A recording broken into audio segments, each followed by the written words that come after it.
Assalamualaikum warahmatullahi wabarakatuh. Perkenalkan, nama saya Ananda Rizky Mayang dengan nomor induk mahasiswa 0450523334, Prodi S1 Ilmu Komunikasi, UPBJJ UT Serang. Yang terhormat kepada Ibu Zunia DMPD dan juga rekan-rekan sekalian yang saya banggakan, izinkan saya untuk mempresentasikan hasil gagasan saya mengenai COVID-19. Apa itu COVID-19? Infeksi COVID-19 merupakan penyakit yang disebabkan oleh virus corona dan menimbulkan gejala utama berupa gangguan pernapasan. Penyakit ini menjadi sorotan karena kemunculannya di akhir tahun 2019 pertama kalinya di Wuhan, Cina. Lokasi kemunculannya pertama kali ini membuat COVID-19 juga dikenal dengan Wuhan virus. Selain Cina, COVID-19 ini juga menyebar secara cepat ke berbagai negara, mulai dari Jepang, Thailand, Korea Selatan, hingga sampai ke Amerika Serikat. Infeksi virus corona atau COVID-19 disebabkan oleh coronavirus, yaitu kelompok virus yang menginfeksi sistem pernapasan.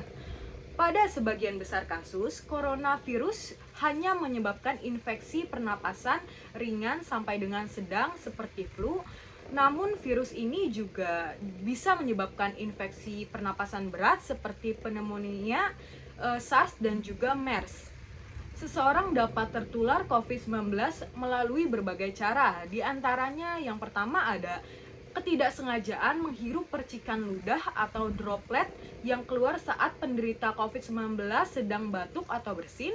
Yang kedua, memegang mulut atau hidung tanpa mencuci tangan terlebih dahulu setelah menyentuh benda yang habis terkena droplet dari penderita COVID-19, dan juga melakukan kontak jarak secara dekat dengan penderita COVID-19. Gejala infeksinya itu sendiri bisa menyerupai gejala flu, yaitu demam, pilek, batuk kering, sakit tenggorokan, sampai dengan sakit kepala. Setelah itu gejala dapat hilang dan sembuh atau malah semakin memberat. Pencegahan virus corona atau COVID-19 itu sendiri, saat ini Indonesia sedang menjalankan program vaksinasi COVID-19 secara bertahap. Vaksinasi COVID-19 bertujuan untuk membentuk kekebalan tubuh terhadap virus corona.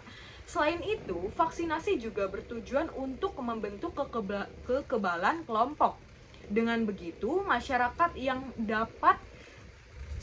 tidak dapat menjalani vaksinasi karena memiliki kondisi tertentu seperti reaksi alergi berat terhadap vaksin dapat terlindungi. Vaksinasi merupakan cara terbaik untuk mencegah COVID-19.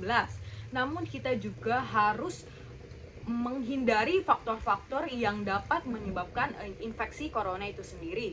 Di antaranya yang pertama, terapkan physical distancing atau menjaga jarak minimal 1 meter dari orang lain dan jangan dulu keluar rumah tanpa ada keperluan yang mendesak.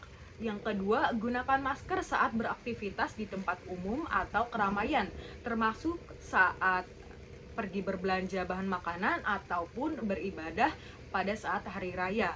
Yang ketiga, rutin mencuci tangan menggunakan air mengalir dan juga sabun, dan jangan lupa juga rajin menggunakan hand sanitizer dengan kandungan minimal 60%, terutama setelah beraktivitas di luar rumah ataupun di tempat umum. Setelah itu, jangan menyentuh mata, mulut, dan juga hidung sebelum mencuci tangan. Dan tingkatkan daya tahan tubuh dengan menjalani pola hidup sehat seperti mengonsumsi makanan bergizi, berolahraga secara rutin, beristirahat dengan teratur, dan juga mencegah stres. Hindari kontak dengan penderita COVID-19, orang yang dicurigai positif terinfeksi virus corona, atau orang yang sakit demam, pilek, ataupun batuk. Selanjutnya, tutup mulut dan hidung menggunakan tisu saat batuk ataupun bersin dan langsung membuang bekas tisu tersebut ke tempat sampah. Dan jangan lupa juga kita harus menjaga kebersihan lingkungan dan kebersihan rumah kita, termasuk benda-benda yang sering kita sentuh. Setiap orang yang mengalami gejala menyerupai infeksi corona, jangan ragu untuk segera berkonsultasi dengan tenaga medis untuk memastikan penyebabnya. Sekian gagasan saya. Jika banyak Kesalahan mohon dimaafkan dan semoga bermanfaat. Wabillahi taufiq wal hidayah. Wassalamualaikum warahmatullahi wabarakatuh.